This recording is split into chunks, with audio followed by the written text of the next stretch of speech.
Hello, magandang hapon sa inyong lahat. Nandito ako ngayon sa labas dahil may i-interviewin tayo na isang ina. So ngayong araw, malalaman natin kung yung mga opinion niya at yung mga paniniwala at karanasan niya bilang isang ina. So, good afternoon. So, my name is Mariel Ann and I am from Negros Oriental State University. So, I am here today to ask you about your parenting styles, your opinions, and perceptions about how you handle your children. So, what is your name? Can you please introduce yourself? Akong pangalan si Marian Tusit Javier. Ako'y tulo ka buk anak, puro babae. Si Angela, si Angelica, o si Angelita. Okay, so how many children do you have? So, you have 3 children, and what are their ages?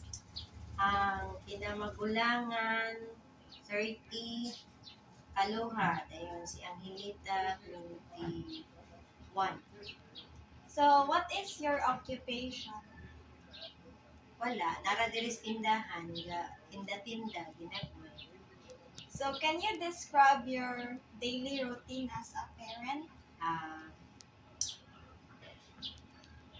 Kuan lang, pagka buntag, magpreparar para diri sa tindahan, kung naapay time, ato suki sa balay, magluto para pamahaw, pero kung apiki sa oras, ang mga bata na magluto para pamahaw. So, how would you describe your parenting style? Sukad sa unang gagmay pa ang mga bata na ang mga disiplina tas mga bata dili man lakit pero istoryahon na kung sa mga sayop, mga ginagmay na kuan sa mga bata, istoryahon lang. Dayon usahay mga saba, pag naay mga kanang ginagmay nga dili matuman ang sugo, na kasaba, usahay, istoryahon. So, what are the biggest challenges you have faced as a parent? Kaning maginikanan na ako natakaayong responsibilidad labi na pareha sa ako ang giinusara aning kamot ta para sa atong anak. So, what inspired your approach to raising your children? Ang naka-inspired ang mga bata manggod makita na ko nga pugihan ra pud sila maning kamot. So kung ikaw tawo nga ganahan sa imuhang kinabuhi makalampos manikamot jud ka dayon sama na po usa ka solo parent na aming mga bata pugihan ra man po sila nanikamot ra po dayon wala ra po sa eskwela. So akong ginikanan mas naningkamot po ko para kami moabot ang panahon binabangay kung walay mga problema nga dili masolusyon. So, how do you discipline your child? Ang mga bata kuan lang kanang siya na nimo sila istorya kung usay dapat kung usay dili dapat usay dili maayo. So, how do you handle misunderstandings with your child? Lamang gud panahon gyud nga dili mo magkasinabot pero kung inyong istoryahan kanang mag istoryahan na mo one on one maabot ra gud ng time nga kasinabot ra gud mo. So, how do you support your child emotionally? Kuan kanang pag naay mga problema or naay mga kuan ang akong pagsuporta sa mga bata kuan kanang makita naman po nimo kung unsay kuan sa imong mga bata mga kanang kung makita nimo nga dili siya komportable or dili siya kuan makita ra man nimo imo ra istoryahon ang bata. So, how do you teach values such as respect, honesty, and responsibility?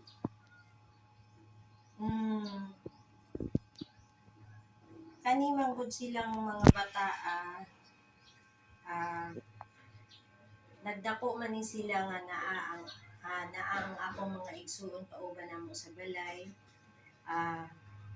Ginatudloan man pud ni sila og ako nga ug unsay mga kuan sa mga katigulangan sa unang panahon.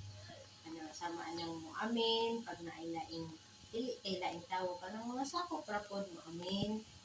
Dayon kaning mga bata og mulakaw, mananghit, dayon usahay mo halok, usahay pod mo basta kay mananghid lang pud sila og kanang naa sila mga adtuon. So, how do you manage stress and pressure as a parent? Kinahanglan taas kag pasensya.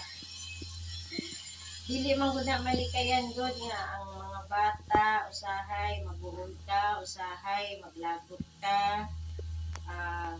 Kinahanglan taas kag pasensya.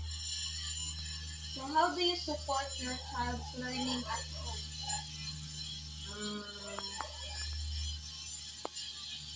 Tudloan ra nimo sila kung unsay mga dapat kuan, mga dapat binuhaton para makatabang sila sa inyong panimalay.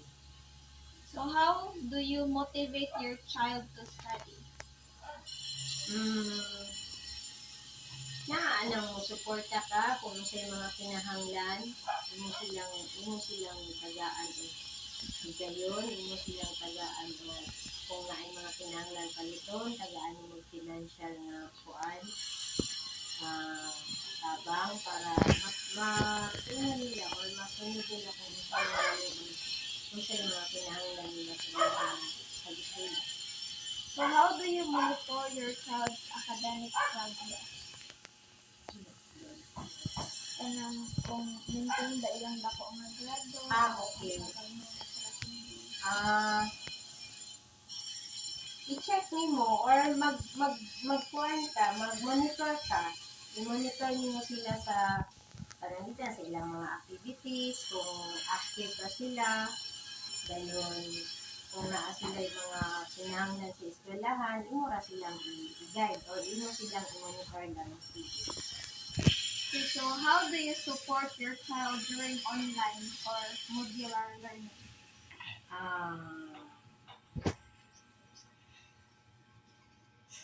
Kanang mag-modular or online, naamong ko ng kinahanglan mo ng cellphone, so pagamiton og mga cellphone, pagamiton og kung unsay ilahang mga kinahanglan sa mga kuan, paliton, kung unsay ilahang kay mo man ay makatabang sa ilahang pag-eskwela sa kuan online.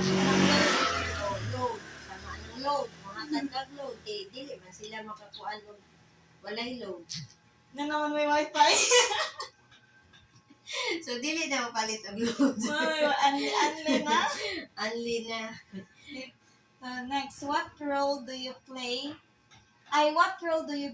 parents play in their child's academic success? What role? Unsay role sa parents sa academic success sa bata? Mo-support jud ka.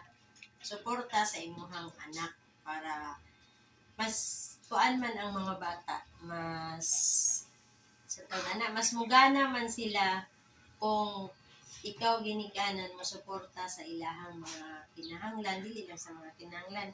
Syempre na ng mga kung mag-uol sila or na sila problema silang eskwelahan, basta imo silang istoryahon. So, how important is communication between parents and teachers? Parents and teachers, pag kinahanglan ka ipatawag sa teachers, mo-attend jud ka. Pag kung unsay kuan sa mga estudyante na kinahanglan attenan sa mga parents, mo-attend jud ka para may bawaan nimo kung active ba or kung unsay problema nimo. Kanite, How has technology affected your child's development? How has technology cellphone ka-apekto sa ilang Aw, usahay, maglagot ka. Usahay, maglagot ka. Kay dili naman makakuan sa imuhang mga sugo usahay. Pero, mo lagi na, masabot ra ka. Kay usahay, tinangan sa isang bata. So, how do you regulate your child's use of gadgets and social media?